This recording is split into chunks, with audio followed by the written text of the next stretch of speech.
I drop my keys onto the kitchen counter, and the sound cuts through the silence like a blade. Metal against granite. Sharp. Final. The echo hangs in the air longer than it should, as if the house itself is holding its breath. Clara is already upstairs, asleep. I can picture her there, curled on her side of the bed, the same position she's taken for nearly 20 years. Her breathing will be steady, peaceful. She sleeps the sleep of someone whose conscience is clear, whose life follows the line she drew for it long ago. I stand in the darkness of my kitchen, still wearing my coat, still carrying the weight of another day that felt like walking through water. The refrigerator hums. The clock on the wall marks time with its relentless tick. These are the sounds of my life now. Mechanical, predictable, safe. But tonight, something is different. Elias sits at my kitchen table, a glass of red wine cradled in his hands. He's been waiting for me. The sight of him here, in this space that belongs to my carefully constructed world, sends something electric through my chest. He shouldn't be here. I shouldn't have asked him to come. We ran into each other at the grocery store 3 days ago. 22 years since college, since we were young men who stayed up until dawn talking about everything and nothing, since we were inseparable in a way that scared me even then.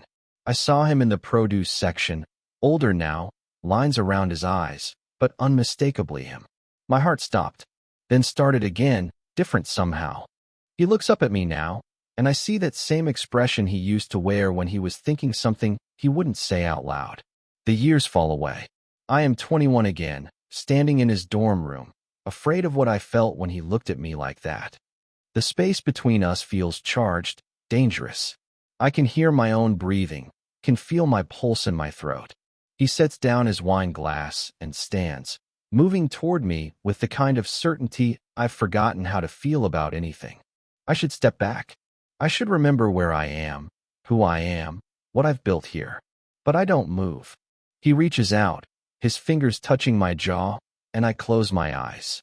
His lips brush mine, soft and brief and devastating. It lasts maybe 2 seconds, 3 at most. But in that moment, everything I've constructed, everything I've convinced myself I wanted, cracks open. He pulls back, and we stand there in the darkness of my suburban kitchen, breathing each other's air. The silence has changed. It's no longer the quiet of routine, of a life lived on autopilot. It's the silence of recognition, of truth finally spoken without words. My keys still gleam on the counter where I dropped them. But something fundamental has shifted. The echo of that brief kiss will live in this house forever, in the spaces between what I've been and what I might yet become. The morning after feels like waking up in someone else's life. I move through the motions of breakfast, coffee, the familiar dance of getting everyone out the door. Clara kisses my cheek before she leaves for her yoga class, the same dry peck she's given me for years. Naomi grabs a granola bar and mumbles something about staying late for drama club. Simon thunders down the stairs, backpack slung over one shoulder, earbuds already in place, sealing himself off from the world. They leave, and I am alone with the echo of what happened in this kitchen 12 hours ago. I built this life brick by brick, decision by careful decision. The house came first, a colonial in Maplewood with good schools and quiet streets where children ride bicycles in perfect circles. Clara wanted the kitchen redone when we moved in. I remember standing in the home improvement store, choosing between granite countertops, as if the weight of that choice would anchor us forever. We picked the charcoal gray. Practical, timeless, safe. My architecture firm sits in a glass building downtown, 20 minutes from home if traffic cooperates. I design shopping centers and office complexes, structures that serve their purpose efficiently, without flourish. My colleagues know me as Julian Morrison, the reliable one, the one who never misses deadlines or loses his temper in meetings. We exchange pleasantries about weekend plans and our children's achievements. I have perfected the art of being present while remaining invisible. Clara and I have been married 19 years this December. We met at a friend's barbecue when I was 25, both of us ready to be serious about life. She was a teacher then, patient and kind, with soft brown hair that caught the light when she laughed. I was drawn to her steadiness, her certainty about what she wanted. A family. a home, a future mapped out in careful stages. Our courtship followed all the expected rhythms. Dinners at restaurants with cloth napkins, movies on Friday nights, the gradual introduction to each other's families. When I proposed, it was in the same park where we had our first real conversation, because that felt like what people did. She said yes, tears in her eyes, and I felt relief more than joy. Relief that I was doing what was expected, what was right. The children came in their proper time. Naomi first, born when Clara was 28, exactly as we had planned. She has Clara's thoughtful nature, but something fiercer underneath, a restlessness that reminds me of myself at her age. She wants to study theater in college, dreams of stages and spotlights, of a life larger than what she sees here. Simon arrived 3 years later, quieter, more inward. He plays guitar in the basement, writes songs I'm not supposed to know about, songs with lyrics that make me wonder what he sees when he looks at our family. We inhabit our roles perfectly. Sunday dinners around the dining room table, everyone sharing the highlights of their week. Family vacations to beaches where we take photos that will go into albums, proof that we are happy, that we are whole. Clara organizes our social calendar with the precision of a general. Dinner parties with other couples from the neighborhood. School events where we applaud our children's achievements. Church on Sundays, where we sit in the same pew, halfway back on the left side. I have trained myself to find satisfaction in these rhythms. The mowed lawn on Saturday mornings. The newspaper spread across the kitchen table. The way Clara hums while she folds laundry, a tuneless melody that has become the soundtrack of our shared life. These are the components of a good life, the kind of life that looks successful from the outside. But somewhere along the way, I stopped recognizing myself in the mirrors of our house. The distance between Clara and me grew so gradually I didn't notice it at first. We still share a bed, still move around each other in the kitchen with practiced ease. But when she reaches for me at night, it feels like performance rather than desire. We make love on schedule, quietly, efficiently, the way we handle all the other maintenance of our marriage. Afterward, she falls asleep quickly, while I stare at the ceiling and wonder when I became a stranger to my own skin. I tell myself this is normal. This is what marriage becomes after 2 decades. The passionate phase ends, replaced by partnership, companionship, shared responsibility. I watch other couples in our circle and see the same polite distance, the same choreographed intimacy. We are all playing parts in a play we never auditioned for, reading lines we never wrote. My chest feels like a room that has been locked for so long I've forgotten what's inside. I go through my days with the sensation of holding my breath, waiting for something I cannot name. The suburban streets stretch out in perfect grids around our house, each lawn maintained, each mailbox positioned at regulation height. There is beauty in this order, this predictability. There is also a suffocation so complete I sometimes forget it's there. Until last night. Until Elias sat at my kitchen table and reminded me that I was once someone else entirely.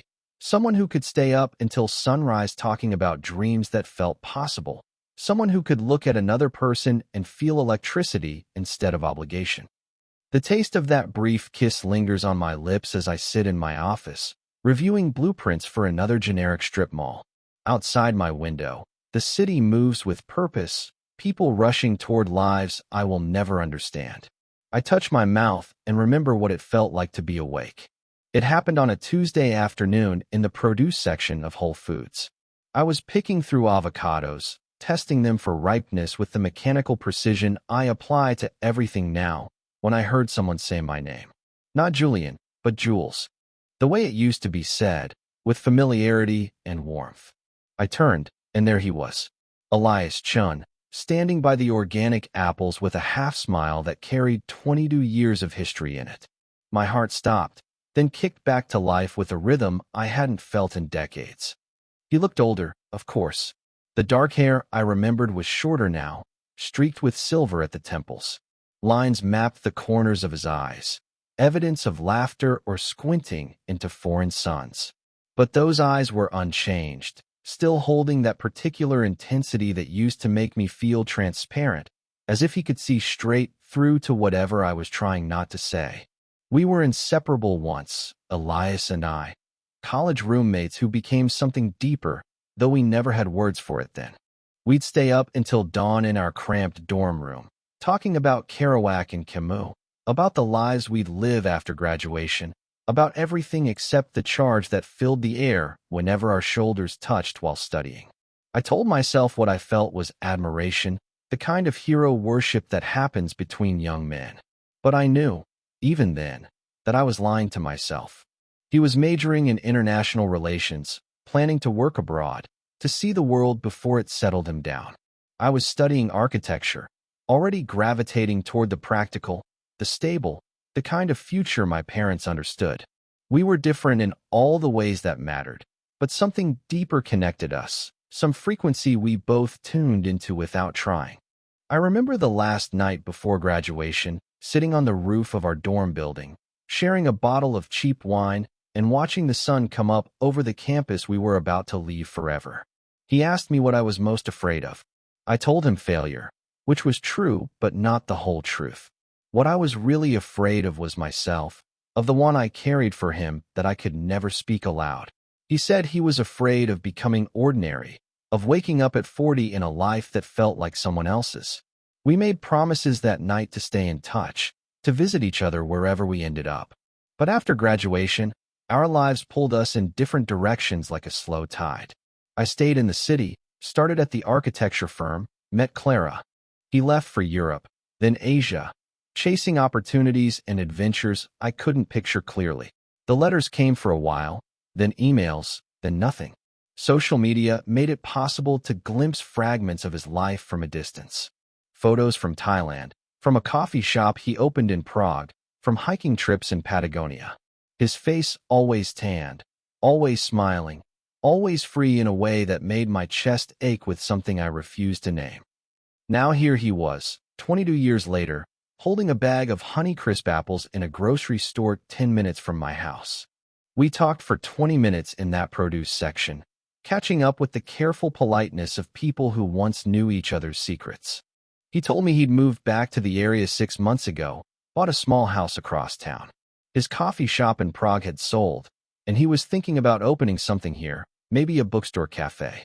His voice carried traces of places he'd been, a slight accent I couldn't place. I told him about my work, about Clara and the kids, about the house in Maplewood. Safe information, the kind you share with anyone. But his eyes watched me the way they used to, as if he could hear what I wasn't saying. He suggested coffee sometime, to catch up properly. I said yes before my rational mind could intervene. We exchanged numbers, and I programmed his contact into my phone with fingers that trembled slightly. When we hugged goodbye, briefly, carefully, I caught the scent of his cologne, something woody and unfamiliar, and felt 21 years old again. That night, lying next to Clara while she slept, I stared at the ceiling and let myself remember things I'd spent years forgetting. The way Elias laughed at his own jokes. How he'd absently touch my arm when he was making a point. The morning I walked into our dorm room and found him still asleep, face peaceful in the early light, and stood there watching him breathe for longer than I should have. I remembered the night junior year when we'd both had too much to drink at a party. Walking back to the dorm, stumbling slightly, his arm around my shoulders for balance. How we'd stood outside our door, neither of us reaching for the key, just looking at each other in the dim hallway light. Something passed between us then, some current of recognition that terrified me. I'd stepped back, fumbled for my key, broken whatever spell was building. He texted me the next day. Just coffee tomorrow? The question mark felt loaded with possibility. We met at a small cafe downtown, the kind of place that served fair trade coffee in mismatched mugs. I arrived first, chose a table in the back corner, away from the windows. When he walked in, scanning the room until he found me, my stomach dropped like I was 16 again. The conversation flowed easier than it should have after so many years. We talked about books we'd read, places he'd traveled, the strange turns life takes when you're not paying attention. He told me about the woman he'd almost married in Barcelona, how they'd called it off 6 months before the wedding because they both realized they were in love with the idea of each other rather than the reality. I told him about my work, showed him pictures of recent projects on my phone. He studied them with genuine interest, asked thoughtful questions about design philosophy and urban planning. But when I showed him photos of my family, something shifted in his expression. Not judgment, exactly, but a kind of sadness I couldn't interpret. The cafe grew crowded around us, the lunch rush bringing office workers and students. But we stayed in our corner, time stretching elastic between us. When he reached across the table to point out something on my phone, his fingers brushed mine, and the contact sent electricity up my arm. He pulled his hand back, but not quickly. Our eyes met across the small table, and I saw recognition there, the same current that had always run between us. 22 years collapsed into nothing. We were young men again, afraid of what we felt, afraid of what it meant. That first coffee led to another, 3 days later. Then dinner at a quiet restaurant where the lighting was dim and the tables far apart. Each meeting felt like stepping further from shore, into waters I'd forgotten how to navigate. He told me stories from his travels, about sleeping in hostels in Bangkok, about watching the sunrise from Machu Picchu, about learning to make real espresso from an Italian grandmother in her tiny kitchen in Rome. His life sounded like a novel I'd once dreamed of writing, but never had the courage to begin. I found myself sharing things I hadn't spoken aloud in years. How I sometimes stood in the shower in the morning and tried to remember who I'd been before marriage and mortgages and parent-teacher conferences. How I drive past the airport sometimes and wonder what it would feel like to buy a ticket to anywhere, to walk away from everything I'd built and become someone else entirely. He listened without judgment, without trying to fix anything. Just listened the way he used to, with his whole attention, as if my words mattered more than anything else in the world. 3 weeks after that first encounter in the grocery store, he invited me to his house for dinner. I told Clara I was meeting with a potential client, hating how easily the lie came. But I drove to his address anyway, my hands shaking slightly on the steering wheel. His house sits on a quiet street lined with maple trees, their leaves just beginning to turn the deep amber of early October. It's smaller than mine, a craftsman bungalow with a wide front porch and windows that glow warm against the gathering dusk. I sit in my car for a full minute before walking to the door, my heart beating so hard I wonder if he'll hear it when he answers. The interior is nothing like my house, where Clara and I have chosen safe neutrals and matching furniture sets. Elias has created something that feels alive. Books line every wall, stacked in precarious towers beside chairs that look comfortable rather than coordinated. Art covers the walls, pieces he's collected from his travels. A mask from somewhere in Africa hangs beside a watercolor of the Prague skyline. A guitar leans against the fireplace mantel, well used and beautiful. He's made dinner, something that fills the house with the scent of garlic and herbs. We eat at a small table by the kitchen window, talking about everything except why I'm really here. The wine makes conversation easier, or maybe it's just being in a space that feels genuine, unmarked by the careful curation of suburban respectability. After dinner, we move to his living room. He lights a fire in the fireplace, and we sit on his worn leather couch, closer than we sat in the cafe, close enough that I can feel the warmth radiating from his body. The wine has made me bold, or maybe just honest. I ask him what it was like, all those years of wandering, all those years of freedom. He's quiet for a long moment, staring into the fire.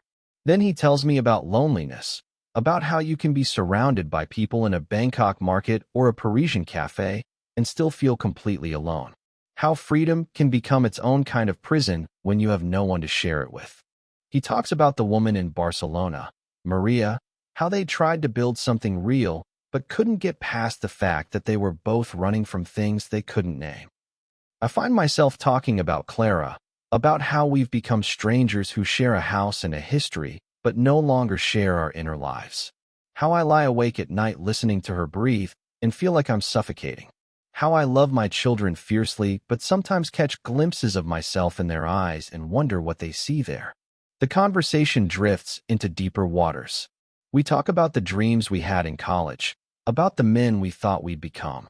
He asks me if I'm happy, and the question hangs in the air between us like smoke. I try to answer, try to summon the expected response about gratitude and stability and the good life I've built. But the words stick in my throat. Instead, I tell him the truth. that I haven't felt truly awake in years, that I move through my days like a sleepwalker, going through the motions of a life that looks perfect from the outside but feels hollow within, that sometimes I stand in my driveway and can't remember how I got there, can't remember choosing this path that led me so far from who I used to be. He reaches across the space between us and takes my hand. Just that, fingers interlaced with fingers, but the contact sends electricity through my entire body. We sit like that in the firelight, not speaking, just breathing the same air, feeling the same current that used to run between us in our dorm room 22 years ago. I should pull away. I should remember my wedding ring, my sleeping wife, my children who trust me to be the man they think I am. But I don't move. For the first time in decades, I feel completely present in my own skin. He starts talking about senior year, about things I thought he'd forgotten. The night we stayed up until dawn reading Kerouac aloud to each other, taking turns with the passages that moved us most. How we'd fallen asleep on the narrow dorm room couch, waking up tangled together in the early morning light. How I'd pulled away so quickly, mumbling about being late for class, leaving him there with his dark hair messed from sleep and confusion in his eyes. He tells me he knew then what I was afraid to admit to myself, that he'd wanted to say something, to name what was happening between us, but saw my terror and chose silence instead. How he'd spent the months after graduation wondering if he'd imagined it all, if the connection he felt was one-sided, born of his own longing rather than mutual recognition. The fire burns lower as we talk, shadows dancing across the walls of his living room.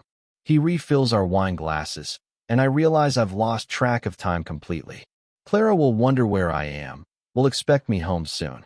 But I can't make myself move from this couch, from this moment that feels more real than anything I've experienced in years.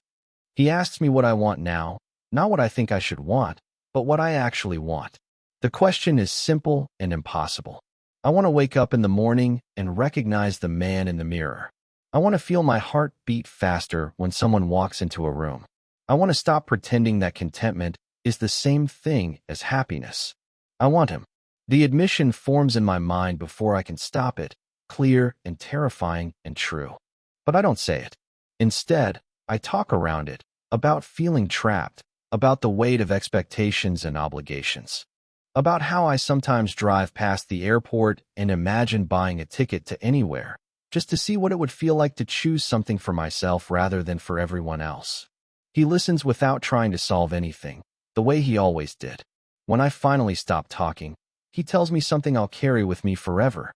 He says that the saddest thing about growing up is not that we stop dreaming, but that we stop believing our dreams matter. That we convince ourselves that wanting things is selfish, that settling is noble, that a life unlived is somehow more virtuous than a life that might hurt other people in the process of being authentic. The clock on his mantle chimes 11. I know I need to leave, need to return to my other life before my absence becomes a question I can't answer. But when I start to stand, he catches my wrist gently. We look at each other in the dying firelight, and everything that has been building between us over these weeks crystallizes into this single moment. He doesn't ask me to stay. He doesn't ask me to choose. He just looks at me with those dark eyes that see everything, and I know that whatever happens next will change everything. I lean forward, just slightly, and he meets me halfway. Our lips touch, soft and careful and devastating. It's nothing like the brief kiss in my kitchen. This is deliberate, mutual, full of 22 years of wondering what if. When we break apart, we're both breathing hard. I rest my forehead against his, eyes closed, trying to memorize this feeling of being completely, authentically myself. I have to go. We both know it. But as I drive home through the quiet suburban streets, past the perfect houses with their perfect lawns, I carry the taste of him with me, the warmth of his hand in mine, the sound of my own laughter in his living room. Clara is asleep when I slip into bed beside her. I lie awake until dawn, staring at the ceiling, feeling like a man who has been holding his breath for 20 years and has finally remembered how to breathe. The life I've built surrounds me, solid and familiar and suffocating. But now I know what it feels like to be awake inside it. Now I know what I've been missing. And I don't know how to go back to pretending I don't. The days that follow blur together in a haze of stolen moments and careful lies. I find myself making excuses to see Elias, inventing client meetings and work obligations that don't exist. Each encounter feels like stepping further from shore, into waters that grow deeper and more dangerous with every breath. We meet for coffee again, and this time when our hands touch across the table, neither of us pulls away. We walk through the botanical gardens on a Thursday afternoon, talking about architecture and books and everything except the electricity that arcs between us with every accidental brush of shoulders. When he points out a particular tree, his hand rests on my lower back for just a moment, and I feel that touch for hours afterward. The careful distance we maintained in college has dissolved completely. We are two middle-aged men rediscovering something we were too young and scared to understand the first time. The weight of lost years presses against every conversation, every look, every moment of silence that says more than words ever could. At home, Clara begins to notice the changes in me. Not consciously, perhaps, but with the intuition that comes from sharing a life with someone for nearly 2 decades. She comments that I seem distracted during dinner, that I'm staying late at work more often. Her questions carry no suspicion, only the mild concern of a wife who has grown accustomed to her husband's predictable rhythms. I watch her folding laundry in our bedroom one evening, her movements efficient and practiced, and feel the gulf between us widening with each passing hour. She hums that tuneless melody she's always hummed, the same notes in the same order, and I realize I can't remember the last time we had a conversation that lasted more than 5 minutes. We discuss logistics, who will pick up Simon from guitar practice, whether we need groceries, when the carpet cleaners are coming. But we don't talk about dreams or fears or the slow erosion of whatever brought us together in the first place. Naomi catches me staring into space during one of our family dinners and asks if I'm feeling okay. Her eyes hold a sharpness that reminds me she's not a child anymore, that she sees more than I give her credit for. I tell her I'm just tired from work, but she continues to watch me with that thoughtful expression she inherited from her mother. Simon seems oblivious to any change, lost in his music and his teenage introspection. But sometimes I catch him looking at me with curiosity, as if he's trying to solve a puzzle he doesn't understand. During one of our rare moments alone, he asks me if I was different when I was his age. The question catches me off guard. I tell him everyone changes as they grow up, but he shakes his head and says he means something else, something he can't articulate. The weight of maintaining 2 versions of myself grows heavier each day. At the office, I am Julian Morrison, reliable and professional, designing buildings that will serve their purpose efficiently and without flourish. At home, I am husband and father, moving through the choreography of family life with practiced ease. But in the spaces between these roles, in the quiet moments when I allow myself to remember Elias's touch, I am someone else entirely. Someone I recognize from long ago, someone I thought was lost forever. One evening, after the children have gone to their rooms and Clara is reading in bed, I stand in my kitchen again, looking at the counter where I drop my keys each night. The gesture has become loaded with memory now, with the echo of that first kiss and all the moments that have followed. I can picture Elias sitting at the table, the way the shadows fell across his face in the dim light, the certainty in his movements as he stood and crossed the distance between us. Clara finds me there, lost in thought. She asks if everything is all right, her hand touching my shoulder with the automatic comfort of long habit. I turn to look at her, this woman who has shared my bed and my life for so many years, and feel a crushing sadness for what we've become, or perhaps for what we never were. She's still beautiful, Clara. Her hair is shorter now, streaked with silver she doesn't bother to hide, and there are lines around her eyes that speak of years of smiling at school children and soccer games and family photos. But when I look at her, I feel affection rather than desire, gratitude rather than passion. She deserves better than what I've given her. We both do. I almost tell her everything in that moment. The words form in my throat, heavy and impossible. But then she kisses my cheek and tells me not to stay up too late, and the moment passes. I watch her walk upstairs to our bedroom, and I know that the conversation we need to have will come, but not tonight. 2 weeks after that evening at Elias's house, he invites me back. This time there is no pretense of dinner or casual conversation. We both know what's happening, what has been building between us since that first encounter in the grocery store. When I arrive, he opens the door and we simply look at each other for a long moment, the weight of inevitability hanging in the air. We sit on his couch again, but closer this time, without the careful distance we've been maintaining.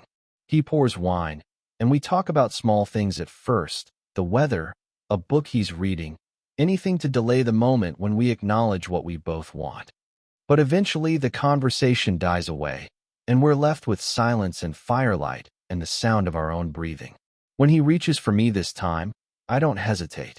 I let him pull me closer, let myself sink into the warmth of his body against mine.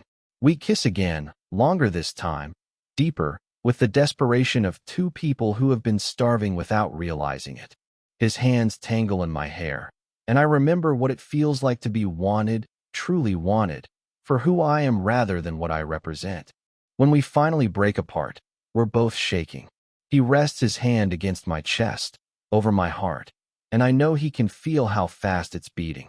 We don't go further than kissing, not yet, but the promise of more hangs between us like a bridge we're not quite ready to cross.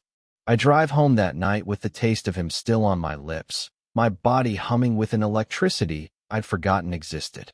Clara is asleep when I slip into bed, and I lie there listening to her steady breathing while my heart pounds against my ribs. The next morning, she asks me directly if there's something I need to tell her. The question comes out of nowhere, delivered over coffee and the morning paper, as if she's commenting on the weather.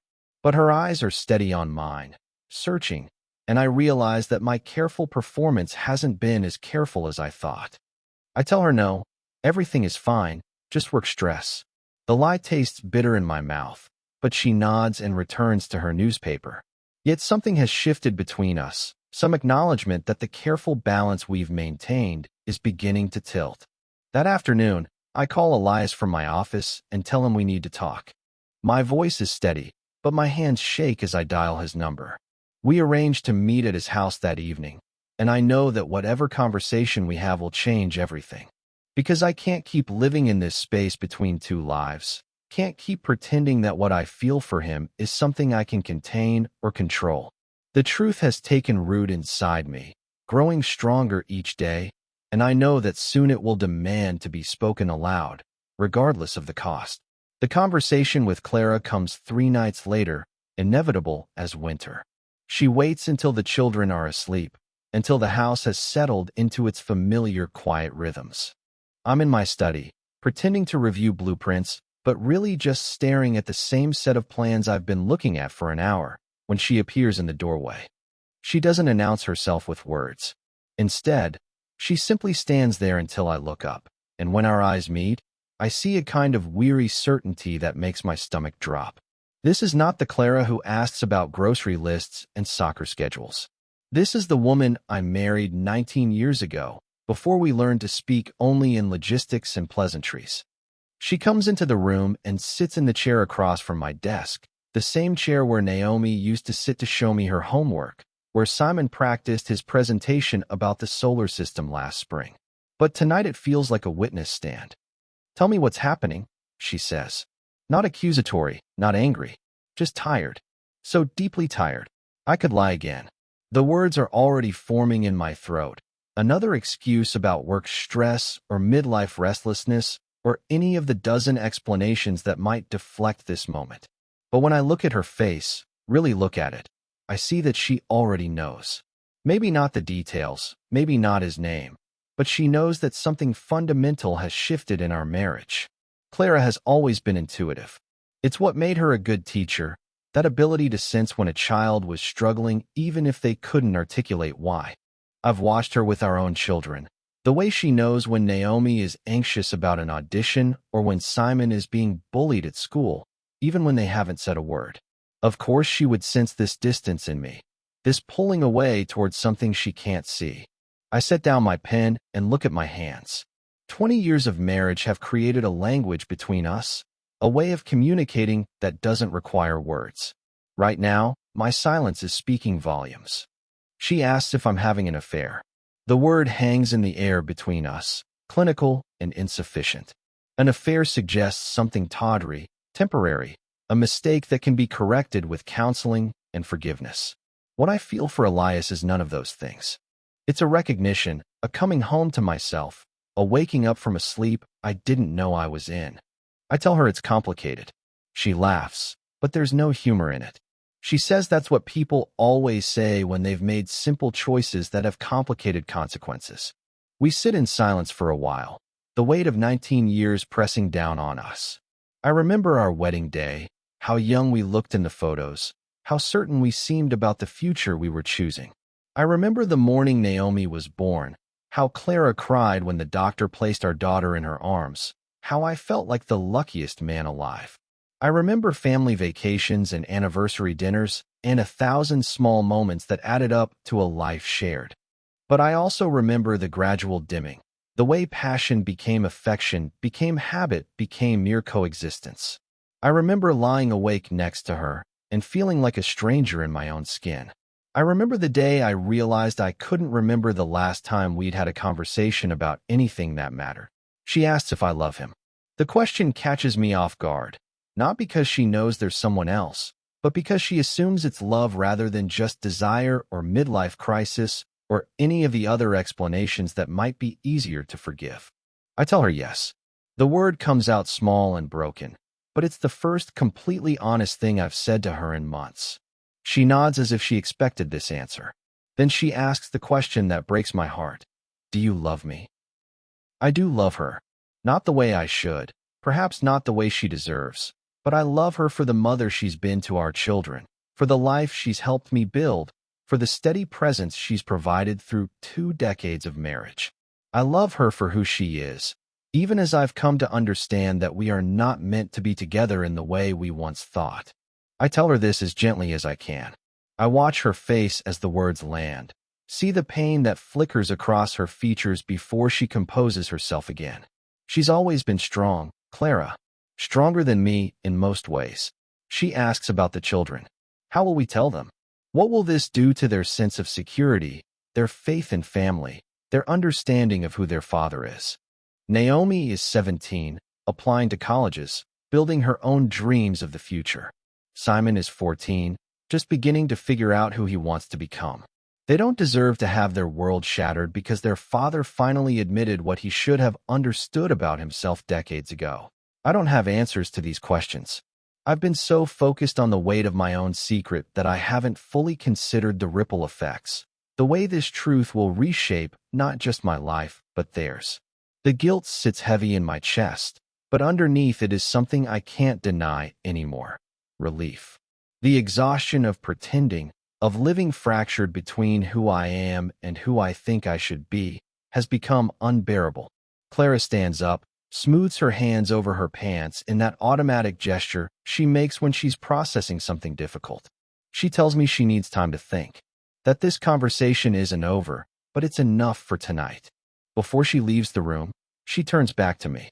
She says she's known for a while that something was wrong between us, that we'd been going through the motions for longer than either of us wanted to admit. She says she deserves better than a husband who's only half present, and I deserve better than a life that feels like a performance. It's the most honest conversation we've had in years.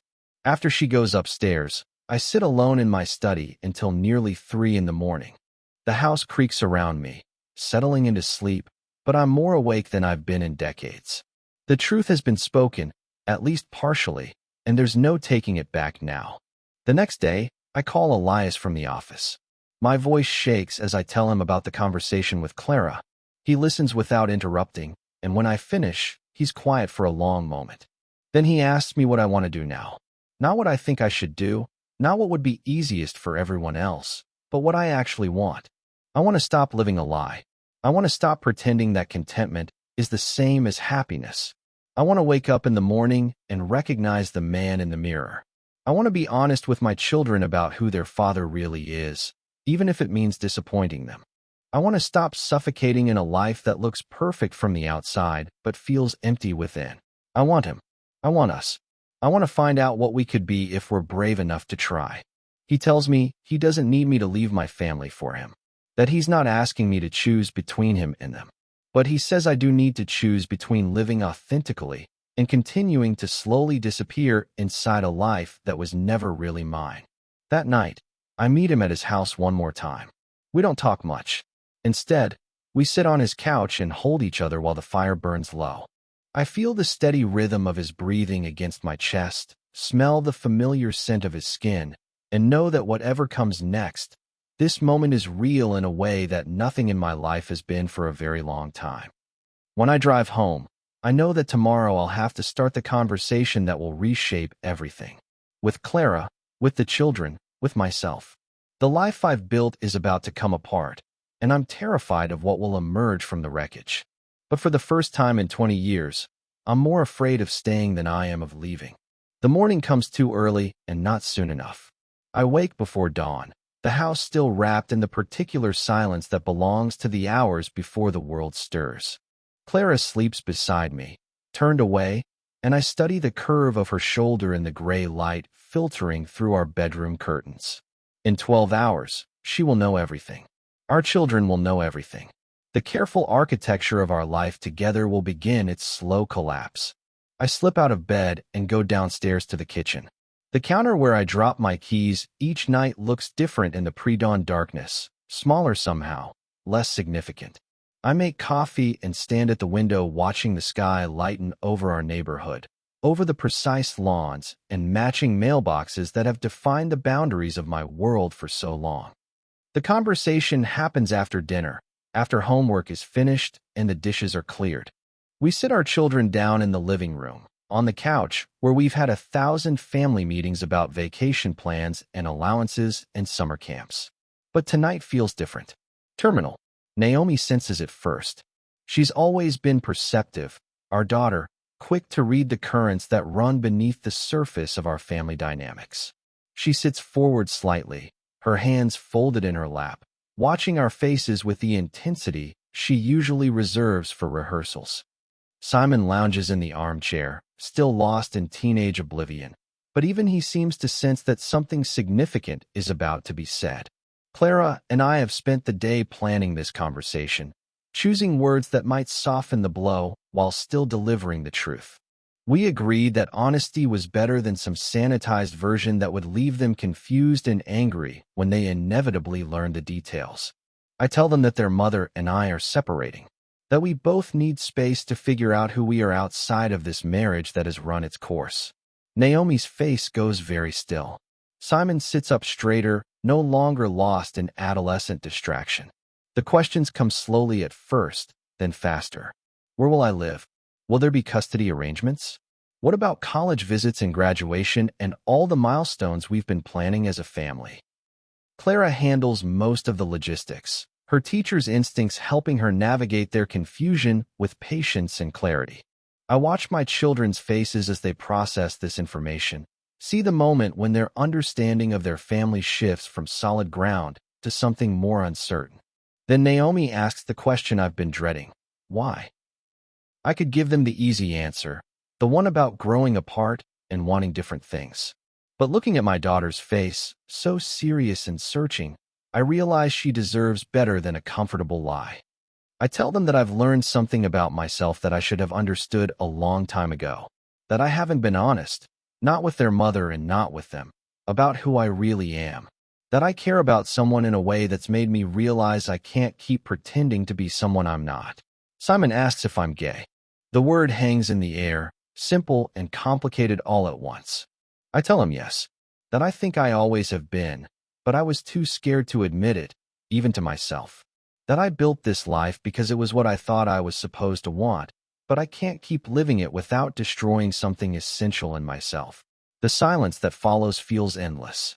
Then Naomi starts crying. Not the dramatic sobs of childhood, but the quiet tears of someone whose world has just shifted on its axis. Simon stares at his hands, processing. Clara reaches over and takes Naomi's hand. She tells them both that this doesn't change how much I love them, that it doesn't change the fact that they are the best thing their father and I ever created together, that families can look different and still be families. Over the following weeks, Everything changes and nothing changes. I move into a small apartment across town, furnished with pieces from our storage room and items bought hastily at department stores. It's temporary, we tell everyone. A trial separation while we figure things out. The children visit on weekends at first, awkward in this new space that doesn't feel like home to any of us. But gradually, slowly, we begin to find our rhythm. Simon brings his guitar and plays me songs he's written. Naomi tells me about her college applications, about the auditions she's planning for theater programs. We order pizza and watch movies and pretend this is normal until it almost becomes so. Clara and I discover we can be better friends than we were spouses. Without the weight of romantic expectations, we can appreciate each other for who we actually are. She tells me about the pottery class she's started, about the man from her book club who's been asking her to coffee. I'm surprised by how much this pleases me, this idea that she might find something real with someone who can love her completely. Elias doesn't push for anything. He understands that I need time to figure out how to be myself in this new life before I can figure out how to be myself with him. But he's there when I need to talk, when the guilt threatens to overwhelm me, when I wonder if I've made the biggest mistake of my life. 3 months after the separation, I stand in my small kitchen on a Tuesday evening, looking at my keys on the counter. They're the same keys, but they open different doors now. This counter is laminate instead of granite, scarred from previous tenants, but somehow more honest for its imperfections. The apartment is quiet in a different way than my house was quiet. This silence doesn't suffocate. It breathes. It makes room for possibility. I don't know what the future holds. I don't know if Elias and I will find our way back to each other, or if what we shared was simply the catalyst I needed to break free from a life that was slowly killing me. I don't know if my children will forgive me for turning their world upside down in pursuit of my own authenticity. But I know this. When I look in the mirror now, I recognize the man looking back at me. When I wake up in the morning, I feel present in my own life instead of like an actor playing a role written by someone else. The silence in this small apartment isn't the silence of suffocation. It's the silence of space, of room to breathe, of a life finally large enough to contain all of who I am. I pick up my keys and slide my wedding ring off my finger, setting it beside them on the counter. For the first time in 20 years, my hands feel like they belong to me. The silence settles around me, and I let myself breathe.